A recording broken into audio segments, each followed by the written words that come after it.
On this edition of the Coach Daboll Show, presented by Ford. Allen back, fastball over the middle, deflected and intercepted by Michael McFadden. No, Carrick is the one that tipped it. From a preparation standpoint, from a performance standpoint, we want to be the best, and we're working towards that. Every time he's been on the field, he's made big plays.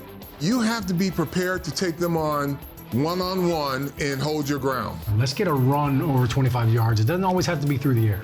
It's a long race this NFL season.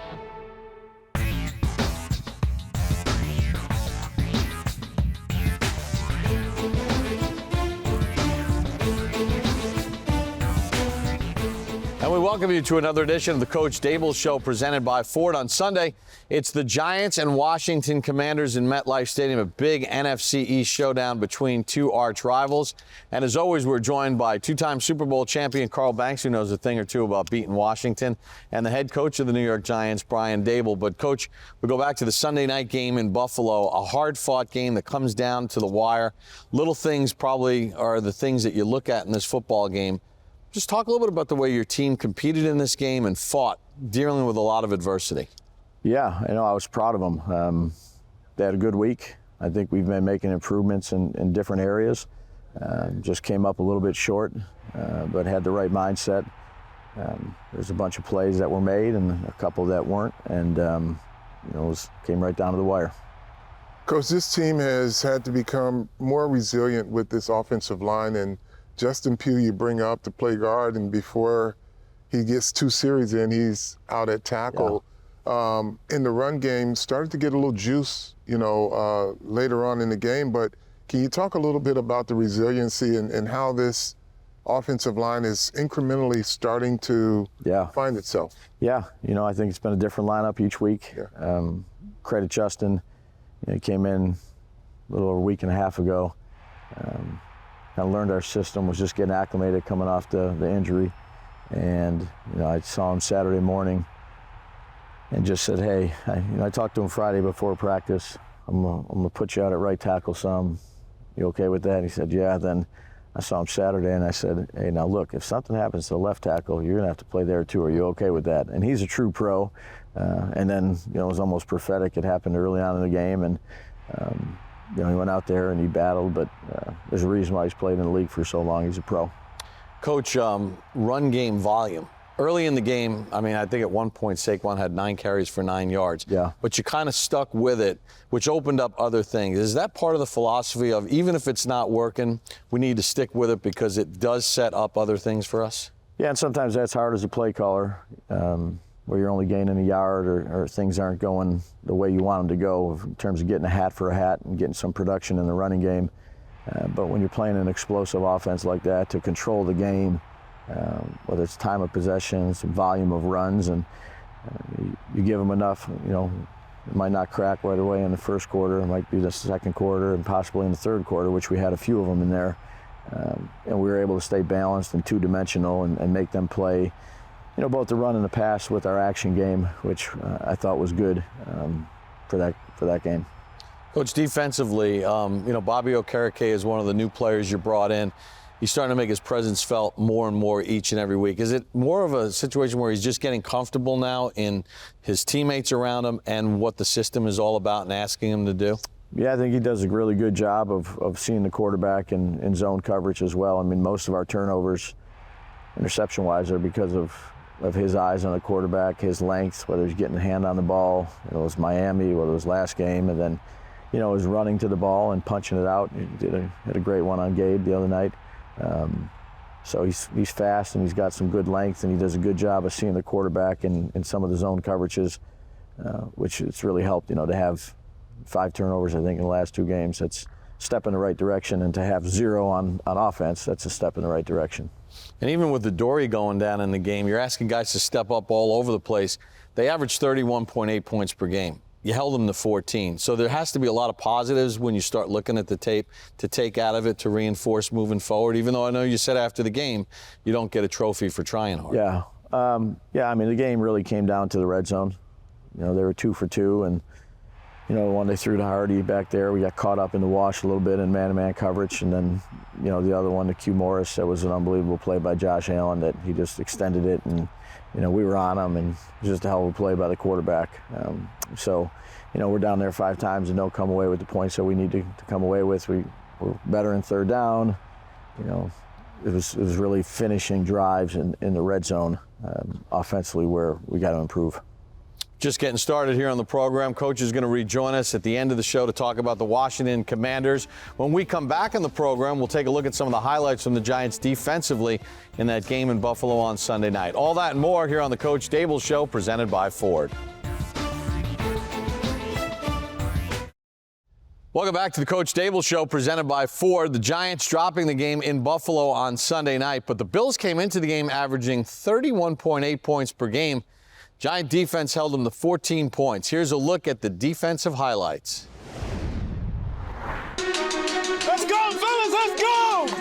Hey, trust and believe, man. Believe in your brother. Trust in your brother next to you that he gonna go out there and do his job. Hey, Giants on me, Giants on 3, 1, 2, 3. Allen over center.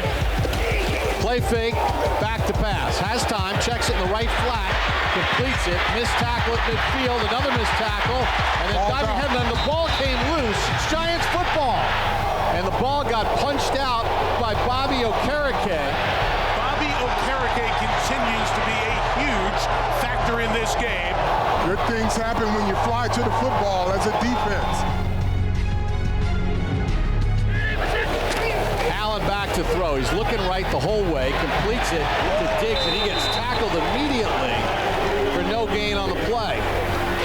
Murray, the tailback, play fake. Allen zips it over the middle, incomplete, intended for Diggs. Tell you what, that was some play right there. Diggs split right, handoff Cooks, hit behind the line and dropped, no gain on the play. Xavier McKinney made the tackle. This Giant defense is playing solid football. I mean, they're balling out right now. Giants showing blitz. They do not come. Allen back, fastball over the middle, deflected and intercepted by Michael McFadden. And the Giants have it at the 42. A Giant deflected it in the middle of the field, and then Michael McFadden with the interception. Okereke is the one that tipped it. The first career interception from Michael McFadden. Boy, they've got this dialed in. Takes the snap, hands it off, hit in the hole. Okereke stopped him. He did not get the first down. That was some play by Bobby Okereke.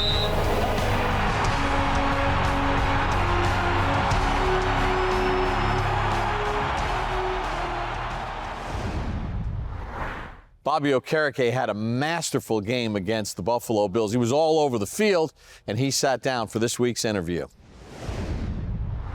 We got to start with the fact that you are playing linebacker for the New York Giants, wearing number 58, something that's a familiar territory from this organization. I know you and Carl Banks have developed a friendship so far. What's your relationship like with Banks? Just a lot of respect. I think he's kind of taken a little mentorship role from me and really other guys in this defense, just reminding us that, wolves hunt in packs, and that's how we got to play defense. Yeah, and hunting in packs and the defense has really come together, especially in recent weeks. Despite the fact that this season started off slow, the team struggled to get sacks and interceptions and takeaways. The last 2 weeks, they've been coming in bunches, as these things often do. Mm-hmm. +5 in the turnover differential, and you have been in and around most of those plays.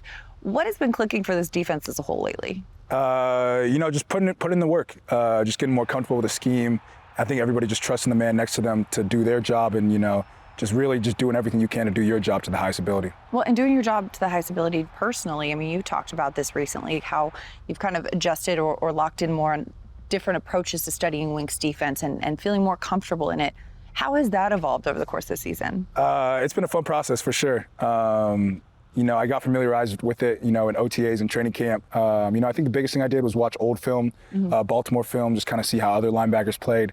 But really just trusting myself, trusting my instincts, my playmaking ability, and just transferring it over to this new scheme. That's interesting watching the old film, though. What stood out in those moments, in those sessions for you?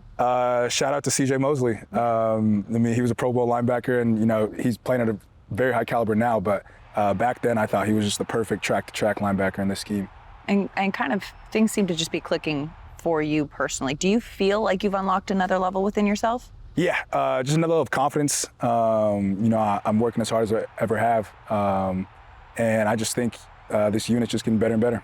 That's got to be helpful too. I mean, you're the captain this year on this defense, and you've got some young linebackers playing alongside you, and Micah McFadden or Isaiah Simmons, who's recently come in as well. What do you want to instill on some of these young guys in this room as well? Yeah, really just show them the standard that older guys held me to when I was a young player. When I was in India, I had older guys like Anthony Walker, Darius Leonard really showing me the path and how to practice and how to prepare. So now it's my job to do that for these guys. And you and Micah, last week, it seemed like everything was a tag team. You punch the ball out from Gabe Davis, Micah comes in, cleans it up. You get a tip on it, Micah comes in.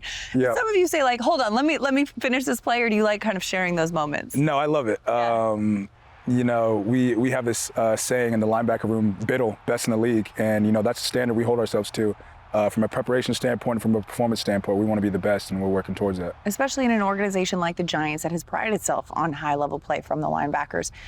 You guys have a tough matchup this weekend, back at MetLife Stadium, a division opponent. When you look at the quarterback, Sam Howell, and the fact that, he's been sacked more than any other quarterback in the NFL, has been hit more than any other quarterback in the NFL, how do you want to make him uncomfortable on Sunday? Yeah, like you said, pressure breaks pipes, and that's our mentality. We're going to get after him. We're going to, try to show him different looks, but it'll be a great challenge. They're a great team, and we'll be excited for it. Of course, a division game holds a little bit more weight. You want to win every one, but this one, when you're watching the film of Washington, what's jumping out to you right now? They got playmakers. McLaurin's a playmaker. Robinson's a playmaker. Gibson's a playmaker. Samuel's a playmaker. They got playmakers all over the field, so it'll be an exciting challenge for us. Yeah, and I mean, you got Robinson too, who is leading the team in scrimmage yards. How important is the run defense for this defense to hold things together? Huge. Yeah. That's really the paramount thing for us, and that's what kind of builds off everything else. If we want to get the takeaways, if we want to play great pass defense, it stops with run defense first. Now, Darren Waller was talking last week to the media, and he mentioned how he's talked to a few players on defense and acknowledged that the offense has struggled a little bit. But when you look at the way that this Giants locker room is stuck together still, it doesn't feel like there's any fracture. It doesn't feel like there's any ripple, despite the adversity of the team this season so far. How have you guys as a group, as a collective, kind of stayed the course despite the struggles? Yeah, I think really just put an emphasis on playing complementary football and realizing that momentum is real. So when we get takeaways, that's momentum we're bringing into the offense. They got juice to take the field and go down and drive and score, and same thing. So we all have each other's backs. We all love each other. We're a very close-knit team, and I think that's going to make the difference in the end. How does the momentum feel heading into Sunday's matchup? It feels good. I think especially on the defense side of the ball. Last week and the week before, just getting takeaways and, playing pretty good defense. Obviously, we're just raising the standard for ourselves to keep getting better. Bobby Okereke, thank you so much for taking the time today. Thank you. Wishing you the best of luck against Washington on Sunday. Giants Commanders, 1 p.m. at MetLife Stadium. But we've got much more to come here on the Coach Daboll Show, brought to you by Ford. After the break, it's head-to-head. Stay with us.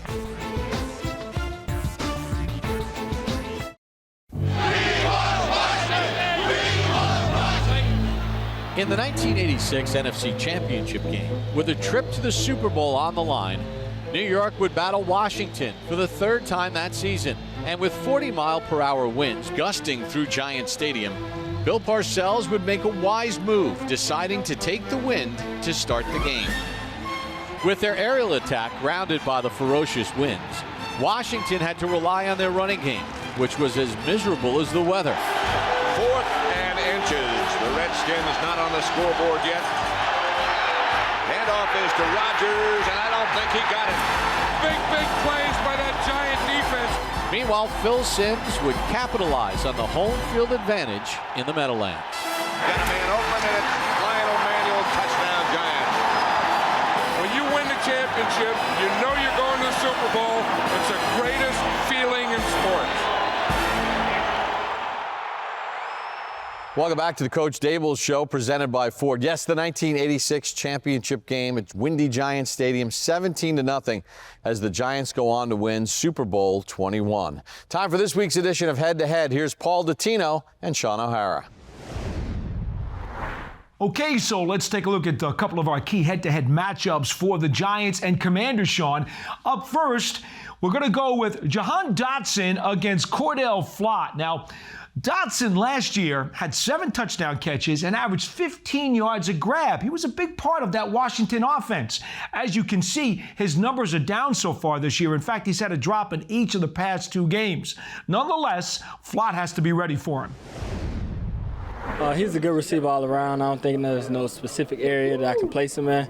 So I guess through watching film, we got to dial in on him like every other receiver and just be ready to play with him. For Cordell Flott, really the whole point of this matchup right here is just the transitional routes. For Dotson, it's really a lot of intermediate routes, a lot of hook routes. They like to put them in motion, and they also like to do some little Bobo screens with them. So for Cordell Flott, I think he's actually done a really nice job this year. You could see the improvement in year 2. He had a really nice pass breakup against Tyreek Hill in the Miami game. Great catch-up speed and a really nice job of reacting to the ball in the air. So the biggest improvement for Flott this season might just be his tackling. He's done a phenomenal job tackling in space, and I think that's so key for corners as they're coming up, because if one guy misses, it can end up being a big play. He had a really nice tackle against Jackson Smith and Jigba on Seattle, wide open space. So Cordell has done a really nice job with that. I think for him, look, he likes to use his long arms. So we talked about how he's not the biggest corner out there, but he's doing a really nice job of using his hands, using those long arms for leverage when he can be in press. Flott's technique is very, very strong. He has 0 missed tackles, to your point.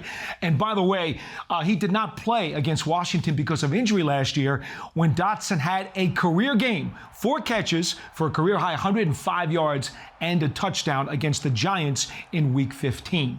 Okay, next up, Sean. We go with Benjamin St-Juste against Wan'Dale Robinson.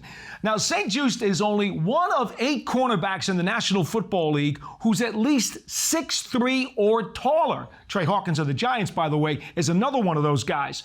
Because of concussions and ankle injuries, he hasn't played a ton during his first couple of years. But now in year number 3, he seems to have found his rhythm. We will see if Wan'Dale Robinson can take advantage of his shiftiness against that size.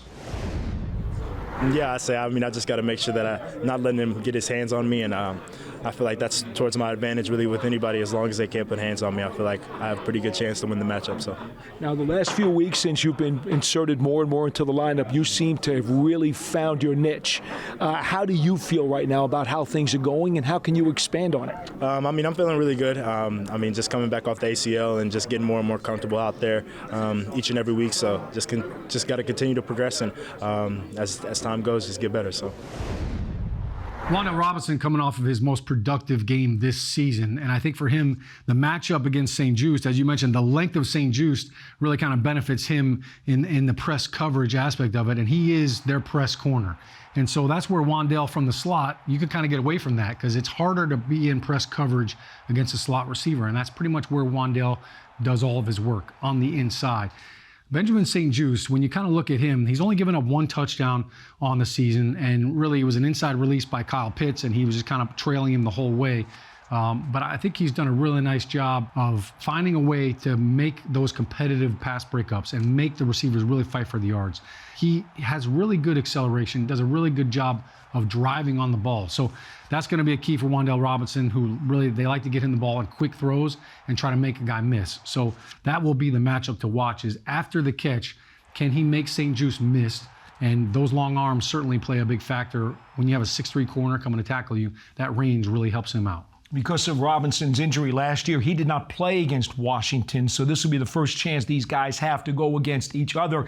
Last week, by the way, against Buffalo, 8 catches for 62 yards for Wan'Dale, including 3 third-down conversions, and right now he leads the Giants' receiving room with 22 grabs on the season.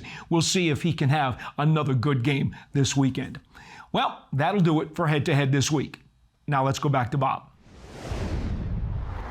Carl, Wan'Dale Robinson certainly is becoming more and more available for the Giants quarterbacks and making key plays, and certainly was a key part of the Giants offense on Sunday night. Well, when you've got to get the ball out in a hurry, Wan'Dale Robinson is a key component to that because he has great short area quickness, gets to a spot, gets open, and catches the football. Yeah, and it's a real comfort zone for the quarterback when you know in short yardage situations that you got a guy that's quick that can get open. Yeah, so if you're jamming him at the line of scrimmage, you can pretty much be assured that he can get open and you can get the ball to him. We're going to take a timeout. When we come back. Over Under with Mateline Burke here on the Coach Daboll Show, presented by Ford.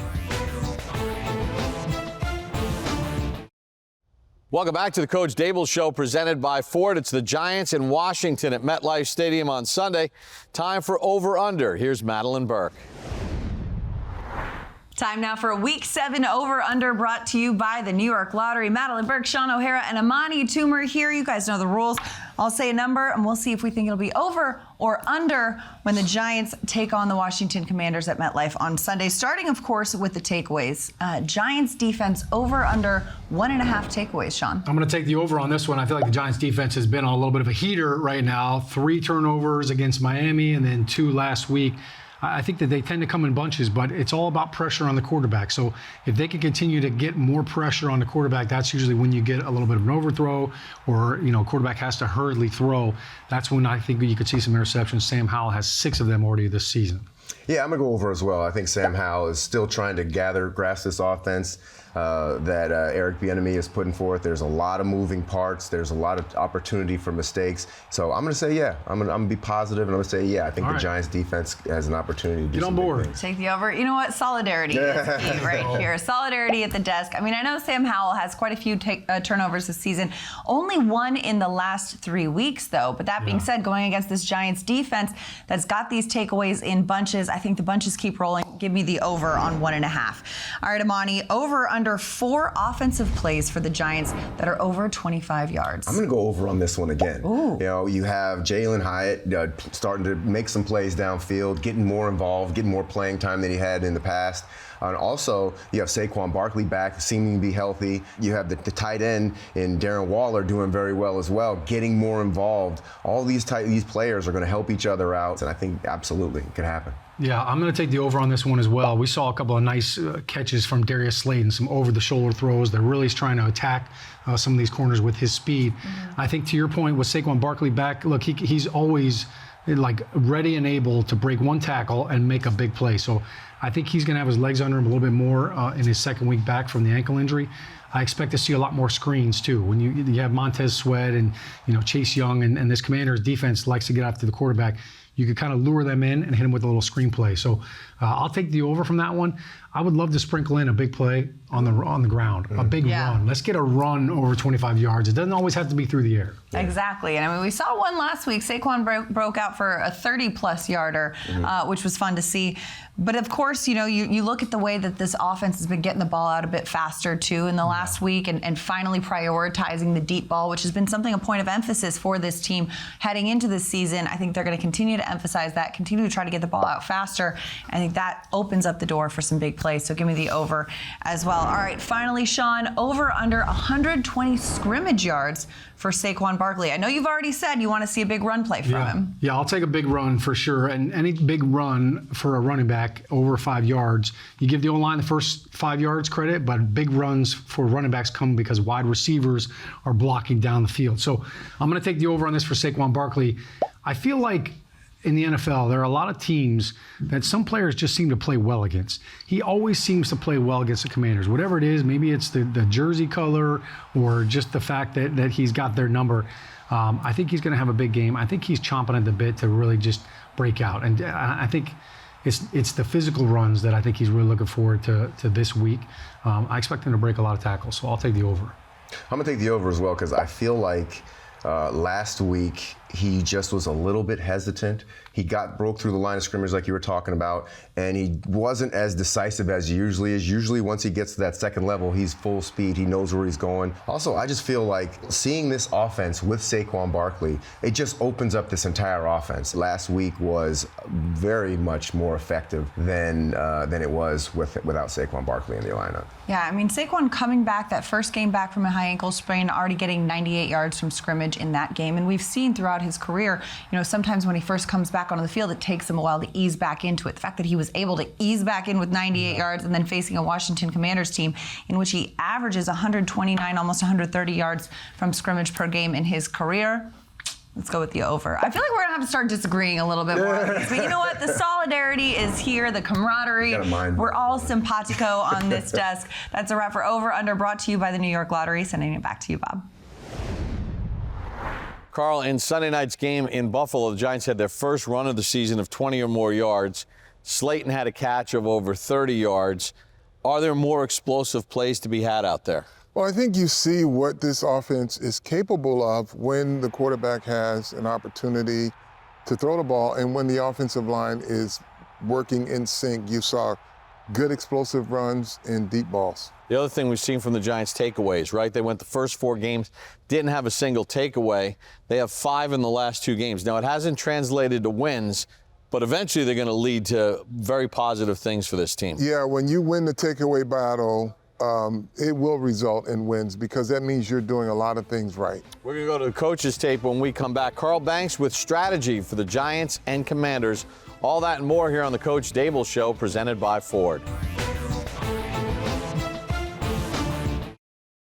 Welcome back to the Coach Daboll Show, presented by Ford. If you're coming to the game, watching the game, listening to the game, remember it's a legacy game as the Giants will wear the uniforms circa the 1980s and early 1990s. And it's a perfect game to do that, right? Washington and the Giants have this great rivalry and history. It's a legacy. Carl's part of it, but we're going to look at current day strategy. And Carl, we're going to take a look at Washington and their ability to run the football with Brian Robinson, a big physical running back. Well, they want balance in their offense, and Robinson is a guy, you don't say he's a fast guy, but he is vertical and he's powerful, but he does have speed. Let's just take a look here. He likes to get north and south as fast as possible. Here's just a straight handoff. You see, he puts that foot in the ground and he goes vertical, and he's hard to get down once he goes. I mean, just run this back again, Bob. There's not a lot of movement here. He picks his hole, his foot goes in the ground, and he's gone. Here it is, turns, foot's down, and he's on his way. So gap responsibility and gap control is very important when you're playing a guy like this, but also you got to get a lot of guys to the football to tackle him because one guy's not going to get him down. Here it is again. Just take a look, just a little jump cut, and then he gets vertical. You see, every time he moves laterally, it's to get vertical. He does not run, he doesn't waste movement, just put it that way. Yeah, like right there, a lot of guys would want to bounce it to the outside. He was taking that step because he was going back inside. No wasted movement. All right, let's go to their quarterback, Sam Howell, who got the start at the end of last season against the Cowboys. They saw enough from him that they liked him as their starting quarterback coming into this year. Now, some games he throws picks, some games he does not. He was good in this game against Arizona in week 1. The one thing he does is he's very mobile, Bob, and he keeps his eyes down the field here. You see he improvises, finds a receiver coming in the end zone. So he can run the football, and he does do that. But he is very resourceful. Out of the pocket, he extends the play, draws a defender, throws a touchdown. So he is a guy, he's a little quirky in terms of what is he? He is just a resourceful quarterback. And here's an example of his arm. What is he? He's a quarterback with a good arm. Right there. He's a quarterback with mobility. He's a quarterback who can improvise. So you have to play every aspect of him, or else he's going to burn you somewhere. They've given up 34 sacks on the season. Conversely, Washington has recorded 19 sacks this year, and Chase Young is finally back and healthy. Yeah, you look here, here, and here. Bob, they don't run a lot of games. They don't need to. They just line up and they overpower you. Just take a look. Here, there's not a lot of movement up front. Just 4 guys beating their guy. He's got a double team. He's one-on-one, one-on-one, one-on-one, and just watch them all meet at the quarterback. 3 guys to the quarterback. I mean, there's no pass rush, and they're capable of running those stunts. But they just make you play them mano a mano in a lot of situations. They've got speed and they've got power up front. And then let's take a look at another one. Just guys pushing into the quarterback. Yeah, I mean, and they got 3 of the 4 guys up front are first-round draft picks and high first-round draft picks. Yeah, nothing fancy here. Though they're athletic and they will give you some movement, but you have to be prepared to take them on one-on-one and hold your ground. Well, it's going to be interesting to see how the Giants deal with that because the Giants have given up a lot of sacks this season. That's a look at strategy with Carl Banks as we get you set for the Giants in Washington.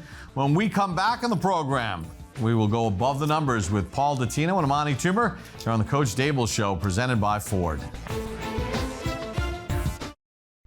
In Week 16 of the 1997 season, New York would look to clinch the NFC East division at home when they faced off against rival Washington. This is our home turf, and we're going to win here, baby. Let's win on 3. 1, middle to the 10. Charlie to the 5. Touchdown, Charles Way! Oh, man! And Big Blue's defense would put the finishing touches on Washington in the fourth quarter. Ostetler pass intercepted by Sehorn. The receiver fell. Sehorn down the left sideline to the 10. 5. Touchdown, Giants! Jason Sehorn gets another interception today. In just 1 year, the Giants went from worst to first in the NFC East. They are the NFC Eastern Division champions. Welcome back to the Coach Daboll Show, presented by Ford. Yes, 1997, Giants Stadium. The Giants clinched the division, an improbable division clinch with Danny Cannell as the starting quarterback. Remember, Dave Brown started that year for the New York Giants. Well, it's time for Above the Numbers as we turn it over to Paul Dottino and Amani Toomer. All right, so now we go above the numbers for the Giants and the Commanders this Sunday. And Amani, who is up first? Mine is the young guy out of Tennessee, Jalen Hyatt. He has gotten a few opportunities this year. I think he deserves more. The fact that every time he gets on the field and they go deep, he's there making a play, making an aggressive play on the ball. He had a beautiful one on the sideline this past weekend. I feel like bringing him along slowly is a good idea because one of the toughest positions to transition from college to pro is wide receiver, learning the protections, learning the different route tree. And plus he came from Tennessee where the route tree wasn't a traditional pro style route tree. This guy, with his speed and his game-breaking ability, needs to be incorporated in the offense a little bit more. And what we saw this weekend just solidified it. Every time he's been on the field, he's made big plays. Every time he's gotten opportunities in the limited amount he's had, that to me says, give this guy some more opportunity to show what he can do. Amani, you're referring to that 43-yard catch that was called back by a penalty. It was along the sideline, made a terrific grab. Kind of one of those sideline specialties like you used to make, right? Maybe even watch a little Toomer film. You never know. Why not? But you know, honestly, Hyatt got the most burn he's had all season. 73% of the snaps, 53 snaps to be exact. Also a season-high 4 targets. And in his last year at Tennessee, man, did he make plays. Averaged over 5 catches, over 100 yards, and a touchdown in every one of the Vols games that season. So we know he can get it done.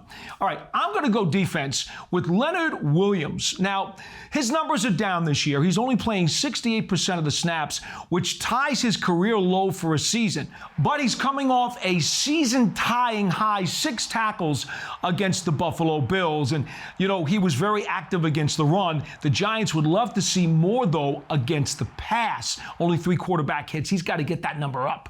Yeah, he showed a little energy last week, got a little spicy there. Maybe that kind of pushed him along. Hopefully that'll translate through the rest of the season. You never know.